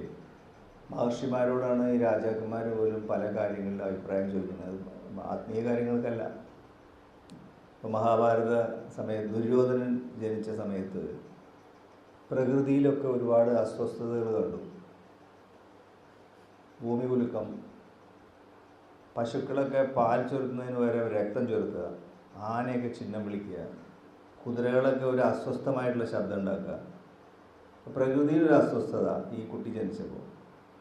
അപ്പോൾ ഉടനെ തന്നെ ധൃതരാഷ്ട്ര വ്യാസമഹർഷിയെ വരുത്തി, വേറെ ആരെയല്ല വിളിച്ചത്, അദ്ദേഹം കാട്ടിലാണ്, അദ്ദേഹത്തിനെ ആളെ അയച്ചു വിളിത്തി. എന്താണതെന്ന് ചോദിച്ചു. അദ്ദേഹം ആത്മീയാചാര്യനല്ലേ. അപ്പം അദ്ദേഹം പറഞ്ഞു, ഇപ്പം ജനിച്ചിരിക്കുന്ന കുഞ്ഞ് ഈ കുലത്തിൻ്റെ അന്ധകനാണ്, ഈ കുലം മുടിക്കാനാണ് അദ്ദേഹം ജനിച്ചിട്ടുള്ളത്. അതുകൊണ്ട് ശാസ്ത്രങ്ങളിൽ പറയുന്നത് ഇദ്ദേഹത്തിനെ ഒന്നുകിൽ കൊന്നു കളയണം അല്ലെങ്കിൽ കാട്ടിൽ കൊണ്ടുപോയി ഉപേക്ഷിക്കണം എന്നാണ്. കാരണം ഭൂരിഭാഗം ആളുകളുടെ വെൽഫെയറിന് വേണ്ടിയിട്ട് ഒരാളെ കോംപ്രമൈസ് ചെയ്യുന്നത് തെറ്റില്ല എന്നാണ്. പക്ഷെ പുത്രമോഹം കൊണ്ട് ധൃതരാഷ്ട്രത ചെയ്തില്ല, അതുകൊണ്ടാണ് ആ കുലം മുടിഞ്ഞത്. അപ്പോൾ ഇത് ഈ നിർദ്ദേശം തരുന്ന ആൾ ഇത് തികച്ചും ഭൗതികമായിട്ടുള്ളൊരു നിർദ്ദേശമല്ലേ കൊടുക്കുന്നത്. ആരാ പറയുന്നത്? ആത്മീയാചാര്യനായിട്ടുള്ള വ്യാസനാണ്. പിന്നെ അതുപോലെ തന്നെ ഈ ചൂതുകളിയൊക്കെ കഴിഞ്ഞ് പാണ്ഡവന്മാർ തോറ്റ് അവർക്ക് 12 വർഷം വനവാസവും 1 വർഷം അജ്ഞാതവാസം കഴിഞ്ഞ് തിരിച്ചു വരാൻ വേണ്ടി പറഞ്ഞയക്കുന്ന സമയത്തും ദുര്യോധനൻ ജനിച്ച പോലെ ഉണ്ടായ അസ്വസ്ഥതകൾ പ്രപഞ്ചത്തിലുണ്ടാവും ഇവർ പോകുന്ന സമയത്ത്. ആ സമയത്തും വ്യാസനെ വരുത്തും ധൃതരാഷ്ട്രർ. എപ്പോഴും അദ്ദേഹം അഡ്വൈസ് എടുക്കുന്നുണ്ട്, പക്ഷേ ഫോളോ ചെയ്യില്ല. നമ്മളെപ്പോലെയല്ലേ, നല്ല ഉപദേശങ്ങളൊക്കെ നമ്മൾ വാങ്ങിക്കും, പക്ഷേ നമുക്ക് തോന്നിയത് നമ്മൾ ചെയ്യുള്ളൂ. അപ്പോൾ അദ്ദേഹം വന്നപ്പോൾ എന്തത് എന്ന് ചോദിച്ചു. അപ്പോൾ പറഞ്ഞു, ഇന്നേക്ക് 13ാം വർഷം, ക്ലിയറായിട്ട് പറഞ്ഞു, ഈ കുലത്തിൻ്റെ അവസാനമാണ്. ഒരു മഹാഭാരത യുദ്ധം ഉണ്ടാവും, അതിൽ ഈ കുരുവംശത്തിൽ ഒരൊറ്റ ആളും ബാക്കി ഉണ്ടാവില്ല എന്നുള്ളത്. ഇപ്പം അവരെ തിരിച്ചു വിളിച്ച് പകുതി രാജ്യം കൊടുക്കുന്നതാണ് ഹിതകരം എന്നുള്ള ഒരു അഡ്വൈസും കൂടി കൊടുത്തു വ്യാസമഹർഷി. പക്ഷേ ദുര്യോധനൻ്റെ നിർബന്ധത്തിന് വഴങ്ങി ധൃതരാഷ്ട്രർ അത് സമ്മതിച്ചില്ല. അപ്പോൾ നമ്മളതിന്ന് മനസ്സിലാക്കേണ്ടത്, ഇപ്പം പറഞ്ഞു വരുന്നത് എന്താണ്, ഭൗതികമായിട്ടുള്ള കാര്യങ്ങളിൽ വരെ കൊടുക്കുന്ന നിർദ്ദേശം ആത്മീയാചാര്യന്മാരാണ്. അതുകൊണ്ടാണ് അന്നത്തെ രാജാക്കന്മാർക്കൊക്കെ മഹർഷിമാരെ വളരെ ബഹുമാനമാണ്. നമ്മുടെ വലിയ വലിയ തത്വചിന്തകളൊക്കെ എങ്ങനെയാണ്, ജനക മഹാരാജ അഷ്ടാവക്ര മഹർഷി തമ്മിലുള്ള സംവാദമല്ലേ. അതുപോലെ യോഗവാസിഷ്ടം, അതിൽ വസിഷ്ഠ മഹർഷി ശ്രീരാമനും തമ്മിലുള്ള സംവാദമാണ്. എന്തിന് ഭഗവത്ഗീത ശ്രീകൃഷ്ണനും അർജുനനും രാജകുമാരനും ആത്മീയ രാജയോഗി വാസുദേവനും തമ്മിലുള്ള സംവാദമല്ലേ. അപ്പോൾ ആത്മീയത എന്ന് പറയുന്നത് ചെറിയൊരു ബൗണ്ടറി ഇല്ല അതിന്. 365 ഡിഗ്രിയിലും 360 ഡിഗ്രിയിലും അതിന് വ്യാപ്തിയുണ്ട്. അപ്പോൾ എല്ലാ മേഖലയും, അപ്പോൾ അത് ബിസിനസ്സിലും ബാധകമാണ്. ഇപ്പോൾ ദാജി പലപ്പോഴും പറയുന്നുണ്ട്, അദ്ദേഹത്തിൻ്റെ ബിസിനസ് പലപ്പോഴും മെഡിറ്റേഷനിലാണ് അദ്ദേഹത്തിന് പറയാം, ഇവിടെ ഇൻവെസ്റ്റ് ചെയ്യേണ്ട, അവിടെ ഇൻവെസ്റ്റ് ചെയ്യുന്നതാണ് നല്ലത്. അദ്ദേഹം ചെയ്തിരുന്ന ബിസിനസ് ഫാർമസ്യൂട്ടിക്കൽസിലാണ്. ഏറ്റവും ഉറപ്പില്ലാത്ത അൺസ്റ്റേബിളായിട്ടുള്ള ബിസിനസ്സാണ് അത്. എന്താ കാരണം വെച്ചാൽ, ഒരു മോളിക്യൂൾ, ഇപ്പോൾ വേദനയ്ക്ക് ഐബുപ്രൂഫൻ വന്നു, കുറച്ച് നാൾ ഉപയോഗിക്കുമ്പോഴേക്കും അതിനൊക്കെ ബെറ്റർ ആയിട്ടുള്ള വേറെ മോളിക്യൂൾ മാർക്കറ്റിൽ വന്നു, ഇത് മുഴുവൻ ഔട്ട് ഓഫ്. വളരെയധികം അസ്വസ്ഥമായിട്ടുള്ള ബിസിനസ്സാണ് ഫാർമസ്യൂട്ടിക്കൽസ്. അതിൽ അദ്ദേഹം ഈ മെഡിറ്റേഷന് കിട്ടുന്ന പ്രേരണ ഉപയോഗിച്ചാണ് അദ്ദേഹം ഇൻവെസ്റ്റ് ചെയ്തിരുന്നത്. അപ്പോൾ അത് അദ്ദേഹം പറയാറുണ്ട്, സ്പിരിച്വാലിറ്റി എന്ന് പറയുന്നത്, മെഡിറ്റേഷൻ എന്ന് പറയുന്നത് ആത്മീയ പുരോഗതിക്ക് മാത്രമല്ല ഭൗതികമായിട്ടുള്ള കാര്യങ്ങൾക്കും. അപ്പോൾ ആ തരത്തിലുള്ള പ്രവണതയുള്ള ആൾക്കാർ ആ രീതിയിൽ പോയിട്ട് അവിടെ ജനങ്ങൾക്ക് ഉപയോഗപ്രദമായിട്ടുള്ള കാര്യങ്ങൾ ചെയ്യുന്നുണ്ട്. അപ്പോൾ അദ്ദേഹം പറയുന്നത് ആത്മീയത എങ്ങനെയാണ് നമ്മളെ സഹായിക്കുന്നത് വെച്ചാൽ, ഇപ്പോൾ മെഡിറ്റേറ്റ് ചെയ്യുന്നൊരു മൈൻഡ്, ധ്യാനാത്മകമായിട്ടുള്ള മനസ്സ്, ഒരു കാര്യം നടക്കുമ്പോൾ ആ കാര്യം നടത്തുന്നതിന് മുമ്പ് നമുക്കൊരു ഉൾവിളി ഉണ്ടാവും, അത് വേണോ വേണ്ടതെന്ന്. ചിലപ്പോൾ ആ കാര്യം ചെയ്തു തുടങ്ങിയിട്ടുള്ള പകുതി വെച്ചാൽ നമുക്ക് ഉൾവിളി ഉണ്ടാവുക, ചിലപ്പോൾ അത് കഴിഞ്ഞിട്ടാണ് നമുക്ക് ഉൾവിളി ഉണ്ടാവുക, അത് ചെയ്തത് തെറ്റായിരുന്നു. ചില ആൾക്കാർക്ക് ഇത് കഴിഞ്ഞാലും ഒന്നും പിടികിട്ടില്ല, അങ്ങനെയുണ്ട്. അപ്പോൾ ഒരു കാര്യത്തിന് മുമ്പ്, കാര്യം നടന്നുകൊണ്ടിരിക്കുമ്പോൾ, കാര്യത്തിന് ശേഷം നമ്മളോടുന്ന ഇൻസ്പിരേഷൻ അല്ലെങ്കിൽ ഇൻറ്റ്യൂഷൻ മാതിരി, ഉൾവിളി എന്ന് പറഞ്ഞാൽ ഇൻറ്റ്യൂഷൻ അല്ലേ, ഇൻഡ്യൂഷന്മാർ ഓരോ കാര്യങ്ങൾ തെളിയും മെഡിറ്റേറ്റ് ചെയ്യുന്ന ആൾക്കാരെ സംബന്ധിച്ചിടത്തോളം. ഈ ഇൻഡ്യൂഷൻ അല്ലെങ്കിൽ ഉൾപ്രേരണ വരുന്നത് ചിന്തകളെ അതികടന്ന് നമ്മൾ അനുഭവങ്ങളിൽ അതികടന്ന് ആ യാഥാർത്ഥ്യത്തിൻ്റെ മേഖലയിലാണ് ഈ ഉൾവിളി വരുന്നത്. അപ്പം അതിന് ചിന്തയും അനുഭവങ്ങളെയും അതികടക്കേണ്ടതുണ്ട്. അപ്പോൾ അതുപോലെ തന്നെയാണ് ബിസിനസ്സിലും. ഇപ്പോൾ നമ്മളിവിടെ ഇൻവെസ്റ്റ് ചെയ്യണോ അവിടെ ഇൻവെസ്റ്റ് ചെയ്യണോ എന്നുള്ളതിന് നമുക്ക് ഉൾവിളിമാർ നമ്മുടെ ഉള്ളിൽ നിന്ന് ഡയറക്ഷൻ കിട്ടും. അദ്ദേഹം അത് പറയുകയാണ്, ജീവിതത്തിലും അങ്ങനെ തന്നെയാണ്.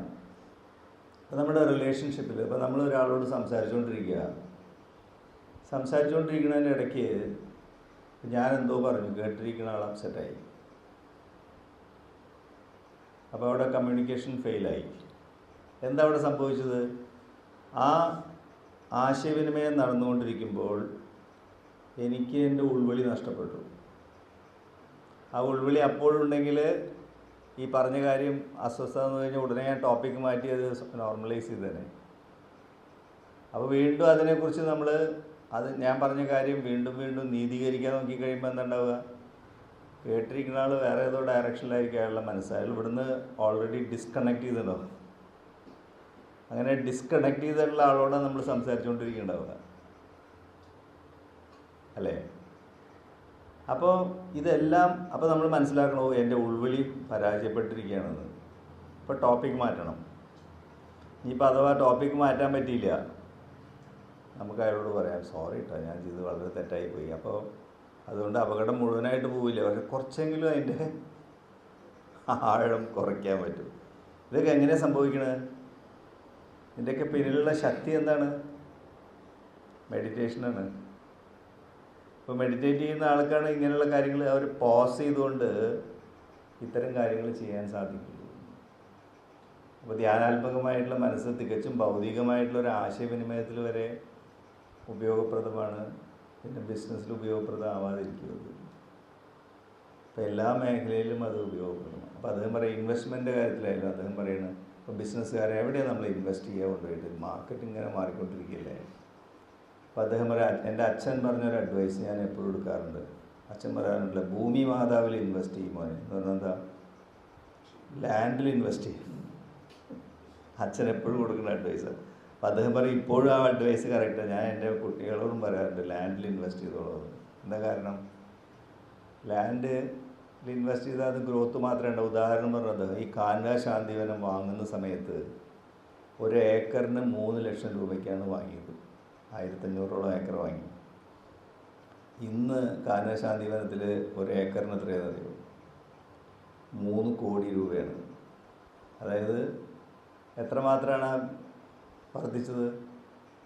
100 ഇരട്ടി, അല്ലേ? 3 എന്നുള്ളത് 300 ആയില്ലേ? 100 ഇരട്ടി കൂടുന്ന ബിസിനസ് എവിടെ ഉണ്ടാവുക വേറെ? അപ്പോൾ അത് ലാൻഡ് ഇൻവെസ്റ്റ്മെൻ്റ് അല്ലേ? ഭൂമി മാതാവിൽ ഇൻവെസ്റ്റ് ചെയ്താൽ. അപ്പോൾ അദ്ദേഹം പറയാൻ, ഇനിയിപ്പോൾ നമ്മളൊന്നും ചെയ്തില്ല, ഭൂമിയിൽ തന്നെ വിചാരിക്കും. കൃഷി ചെയ്താൽ നമുക്ക് അതിൽ നിന്ന് എന്തെങ്കിലും ഇൻകം കിട്ടും. ആ ഇൻകം ഗവൺമെൻറ് ടാക്സ് ഫ്രീ ആണ്. അഗ്രികൾച്ചറൽ ഇൻകത്തിന് ടാക്സ് ഇല്ല. ഇനി ഒരു കൃഷിയും ചെയ്തില്ലെങ്കിലും ചില സാധനങ്ങൾ തന്നെ മുളച്ചു വരും, നമുക്ക് എന്തെങ്കിലും കിട്ടുമായിരുന്നു. അപ്പോൾ അദ്ദേഹം പറയും, ഇതൊക്കെയാണ് ചില ബിസിനസ് ഏരിയകളുണ്ട്, ഒരിക്കലും നമുക്കൊന്നും നഷ്ടപ്പെടാത്ത ഏരിയ ലാൻഡ് ഇൻവെസ്റ്റ്മെൻറ്റ് എന്ന്. അപ്പോൾ ബിസിനസ്സിനെ കുറിച്ചാണ് ദാജി പറയണത്. ഈ ബിസിനസ് ചെയ്യുന്ന ആളോട് ആലോചിച്ച് നോക്കൂ. നമുക്ക് ഇന്ന് നമ്മളെ ഇന്ന് മനസ്സിലാക്കേണ്ടത്, ഒരു സ്പിരിച്വലായിട്ടുള്ള വ്യക്തിയുടെ പ്രതിഭ ആത്മീയ മേഖലയിൽ മാത്രം ഒതുങ്ങി നിൽക്കുന്നതല്ല എന്നാണ്. ഏത് വിഷയത്തെക്കുറിച്ചാണ് സംസാരിക്കുന്നത് അദ്ദേഹത്തിന് അദ്ദേഹത്തിൻ്റേതായിട്ടുള്ള കോൺട്രിബ്യൂഷൻ ഉണ്ട്. പിന്നെ അദ്ദേഹം പറഞ്ഞു, മറ്റൊരു ഇൻവെസ്റ്റ്മെൻറ്റ് ഏരിയ അദ്ദേഹത്തിനോട് പറഞ്ഞു, ഇന്ന് എല്ലാ തരത്തിലുള്ള ഊർജ്ജ സ്രോതസ്സൊന്നും പുറത്തേക്ക് വരുന്ന കാർബണാണ്. കാർബണിൻ്റെ വ്യത്യസ്തമായിട്ടുള്ള കാർബൺ മോണോക്സൈഡ്, ക്യാൻസർ വരെ ഉണ്ടാക്കുന്ന സാധനമാണ്. പക്ഷേ ഈ കാർബൺ ചാർക്കോളായിട്ട് ഭൂമിയിലിട്ട് കഴിഞ്ഞാലോ നന്നായിട്ട് ചെടികൾ വളരും. എല്ലാ തരത്തിലുള്ള ഇതും ഫെർട്ടിലൈസേഴ്സിനെ അബ്സോർബ് ചെയ്തിട്ട് ആവശ്യമുള്ള സമയത്ത് റിലീസ് ചെയ്യാനുള്ളൊരു കഴിവുണ്ട് ചാർക്കോൾ. ദാജിയെ ചാർക്കോൾ ഉപയോഗിച്ചാണ് അദ്ദേഹം കൃഷി ചെയ്യുന്നത് നദിയോടെ. അതുകൊണ്ട് എന്താണ് അവിടുത്തെ മരങ്ങളുടെയൊക്കെ പുഷ്ടി നിങ്ങൾ കണ്ടിട്ടില്ലേ? അപ്പോൾ ഈ കാർബൺ പുറത്തു വരാത്ത രീതിയിലുള്ള ഊർജ്ജ സ്രോതസ്സുകൾ ഉണ്ടാക്കുകയാണെങ്കിൽ നല്ല ബിസിനസ്സാണത്. അധികം ആളുകൾ അധികം ഇൻവെസ്റ്റ് ചെയ്യാത്ത CNG എന്ന് പറയുന്നത്, കാർബൺ നെഗറ്റീവ് ഗ്യാസസ്. അപ്പോൾ അദ്ദേഹം പറയണ എന്താ അതിൻ്റെ ഗുണം എന്ന് പറഞ്ഞാൽ, പറയണ പിന്നിലുള്ള ബിസിനസ്സിന് പൈസ ഉണ്ടാക്കാൻ വേണ്ടിയിട്ട് അദ്ദേഹം പറയുകയാണ്, ഈ ബിസിനസ് ചെയ്യുകയാണെങ്കിൽ പ്രകൃതിയെ നമ്മൾ സംരക്ഷിക്കണം. അപ്പം പ്രകൃതിയുടെ ഒരു അനുഗ്രഹമുണ്ട്, അതോടൊപ്പം ഈ സമ്പത്തും ഉണ്ടാകുന്നതാണ് പറയുന്നത്. അപ്പോൾ ബിസിനസ് ഫീൽഡിലും നമ്മൾ മറ്റുള്ളവരുടെ കഴുത്ത് മുറിക്കുന്ന രീതിയിലുള്ള ബിസിനസ് ചെയ്യണമെന്നില്ല. അവിടെയും നമ്മൾ ധ്യാനാത്മകമായിട്ടുള്ളൊരു മനസ്സാണ് അല്ലെങ്കിൽ ഹൃദയമാണ് നമുക്കുള്ളതെങ്കിൽ പ്രകൃതിയെ നിലനിർത്തിക്കൊണ്ട് മനോഹരമായിട്ട് ബിസിനസ്സും ചെയ്യാം, അതിന് പ്രോഫിറ്റ് ഉണ്ടാവും. അപ്പോൾ അദ്ദേഹം പറയുന്നത് ഈ പ്രകൃതി സംരക്ഷണവും ആത്മീയതയും പരസ്പര പൂരകങ്ങളായിട്ടുള്ള വിഷയമാണ്, നമ്മളെല്ലാവരും മനസ്സിലാക്കേണ്ടത്. അതുകൊണ്ടാണ് ദാജി ഫോറസ്റ്റേഷൻ, വനവൽക്കരണത്തിന് അധികം പ്രാധാന്യം കൊടുക്കുന്നത്. ജീവനാണത്, ഓക്സിജനാണ് അത് തന്നുകൊണ്ടിരിക്കുന്നത്. അപ്പോൾ പ്രകൃതി സംരക്ഷണവും ആത്മീയതയും ബിസിനസ്സും ഒരുമിച്ച് കൊണ്ടുപോകണമെന്ന് പറയുന്നത്. അതിൽ നമ്മുടെ ധാർമ്മിക മൂല്യങ്ങളും കീപ്പ് ചെയ്യണം. എന്നിട്ട് അദ്ദേഹം വേറൊരു ഉദാഹരണം കൂടി പറഞ്ഞു. ഇപ്പോൾ സ്വിറ്റ്സർലാൻഡ് എന്ന് പറഞ്ഞ രാജ്യം ചെറിയൊരു രാജ്യമാണ്. അവിടെ പ്രകൃതി സ്രോതസ്സുകളൊന്നും തന്നെ ഇല്ല. ലോകത്തിലെ ഏറ്റവും കൂടുതൽ ആളോഹരി വരുമാനമുള്ള സ്ഥലമാണ് സ്വിറ്റ്സർലാൻഡ്. പ്രകൃതി വിഭവങ്ങളൊന്നുമില്ല. എല്ലാ പ്രകൃതി വിഭവങ്ങളും ആഫ്രിക്കൻ കൺട്രീസിലാണ് കിടക്കുന്നത്. അവിടുത്തെ സ്ഥിതി എന്താ? ദാരിദ്ര്യമാണ്. ഈ സ്വിറ്റ്സർലാൻഡിൽ ആകെ 2 ബിസിനസ്സേ ഉള്ളൂ. ഒന്ന് ഫാർമസ്യൂട്ടിക്കൽസാണ്, മറ്റൊന്ന് ബാങ്ക്. സ്വിസ് ബാങ്ക് ലോകത്തിലെ എല്ലാ പണവും ആളുകൾ കൊണ്ട് നിക്ഷേപിക്കുന്നതാണ്. ഈ 2 ബിസിനസ്സുകളിലും പ്രത്യേകത എന്താ അറിയോ? ഒരു ഫാർമസ്യൂട്ടിക്കൽ പ്രോഡക്റ്റ് നമ്മൾ വാങ്ങണമെങ്കിൽ എന്ത് വേണം? അത് കഴിച്ച് കഴിഞ്ഞാൽ ഗുണം ഉണ്ടാവേണ്ട. അപ്പോൾ അതിന് ക്വാളിറ്റി ഉണ്ടാവണം. അപ്പോൾ ആ ക്വാളിറ്റി ഉണ്ടെന്നുള്ളൊരു വിശ്വാസം നമ്മൾ കമ്പനിയിൽ വേണം. അതുകൊണ്ടാണ് നല്ല കമ്പനികളുടെ പ്രോഡക്റ്റ്സ് നമ്മൾ വാങ്ങണം, ഫാർമസ്യൂട്ടിക്കൽ പ്രോഡക്റ്റ്സ്. അപ്പോൾ ക്വാളിറ്റിയും ട്രസ്റ്റും, ഗുണനിലവാരവും വിശ്വാസവും ഈ ബിസിനസ്സിന് അനിവാര്യമാണ്. ഇനി ബാങ്കിൽ എങ്ങനെയാണ് നമ്മൾ പൈസ കൊണ്ടിടുക? അവിടെ ഇതേ സാധനം വേണ്ടത്. ബാങ്ക് കൊണ്ടിട്ട് കഴിഞ്ഞിട്ട് തിരിച്ചെടുക്കാൻ പോകുമ്പോൾ അത് കിട്ടണ്ടേ നമുക്ക്? നമ്മുടെ സഹകരണ ബാങ്ക് പോലെ ചെയ്യാൻ പറ്റും. അപ്പോൾ അവിടെയും ട്രസ്റ്റും ക്വാളിറ്റിയുമാണ്. അപ്പോൾ അവർ ഏറ്റവും കൂടുതൽ ശമ്പളം കൊടുക്കുന്ന അവിടുത്തെ ജോലി എന്താ അറിയുമോ? സ്കൂൾ ടീച്ചേഴ്സിനാണ്. ബാങ്കിലും ഫാർമസ്യൂട്ടിക്കൽസിലല്ല. എന്താ കാരണം? കുട്ടികളുടെ ഉള്ളിൽ ഈ ക്വാളിറ്റിയും ട്രസ്റ്റും ഡെവലപ്പ് ചെയ്തെടുക്കണം സ്കൂൾ പഠിക്കുന്ന കാലത്ത് തന്നെ. അപ്പോൾ അതാരോ ചെയ്യുക? ടീച്ചേഴ്സാണ്. അതിനാണ് അവർ ടീച്ചേഴ്സിന് ഏറ്റവും കൂടുതൽ ക്വാളിറ്റി ഉള്ള ആളുകളെയും അതിന് അത്രയും ശമ്പളം കൊടുത്തിട്ട് അവർ വയ്ക്കുന്നത്. അപ്പോൾ ക്വാളിറ്റിയുള്ളൊരു ജനത, വിശ്വാസയോഗ്യമായിട്ടുള്ള സ്വഭാവമുള്ള ജനത, അവരെ വളർത്തിയെടുക്കുക. അവർ ചെയ്യുന്ന 2 ബിസിനസ് എന്താ? ബാങ്കിങ്ങും ഫാർമസ്യൂട്ടിക്കൽ. അപ്പോൾ അവർ ചെയ്യുന്ന ബിസിനസ് എന്താണെന്ന് ചോദിച്ചു കഴിഞ്ഞാൽ ട്രസ്റ്റും ക്വാളിറ്റിയാണ് അവർ ചെയ്യണ, എക്സ്പോർട്ട് ചെയ്യണ ബിസിനസ്. വിശ്വാസം ഗുണനിലവാരമാണ് അവർ എക്സ്പോർട്ട് ചെയ്യുന്ന ബിസിനസ്. അവരുടെ നാട്ടിൽ പ്രകൃതി വിഭവങ്ങൾ ഒന്നും തന്നെ ഇല്ല. നേരെ മറിച്ച് ആഫ്രിക്കൻ കൺട്രികളിലോ വജ്രം, സ്വർണം, പെട്രോൾ, സർവ്വ സാധനം ഭൂമിയുടെ അടിയിലുണ്ട്. പക്ഷെ ആഫ്രിക്കൻ കൺട്രീസിലധികം ദാരിദ്ര്യമാണ്. അപ്പോൾ ഇതെല്ലാം ഈ ഗുണങ്ങൾ, നേരത്തെ പറഞ്ഞ ധാർമ്മിക മൂല്യങ്ങളൊക്കെ എങ്ങനെയാണ്? ക്രമീകരിക്കപ്പെട്ട മനസ്സെന്നും പരിശുദ്ധമായിട്ട് ഹൃദയത്തിൽ നിന്നും ഉരുത്തിരിഞ്ഞ് വരണം. അപ്പോൾ അതുകൊണ്ട് ആത്മീയമായിട്ടുള്ള ഫീൽഡിൽ മാത്രമല്ല, മനുഷ്യൻ്റെ സമ്പൂർണമായ വികാസത്തിൽ, മനുഷ്യൻ്റെ സമ്പൂർണമായ വികാസം എന്ന് പറഞ്ഞാൽ അതിൽ ബിസിനസ് ഉൾപ്പെടും, വിദ്യാഭ്യാസം ഉൾപ്പെടും, ഹോസ്പിറ്റൽസ് ഉൾപ്പെടും, പ്രകൃതി സംരക്ഷണം ഉൾപ്പെടും, കൃഷി, വനവൽക്കരണം എല്ലാം ഉൾപ്പെടുന്ന ഒരു 360 ഡിഗ്രിയിലുള്ള ഒരു വികസനമാണ് ആത്മീയത. തുടങ്ങുന്ന എവിടെ നിന്നാണ്? നമ്മുടെ മനസ്സിൽ നിന്ന്, മെഡിറ്റേഷൻ എന്നാണ്. Thank you. നമസ്കാരം.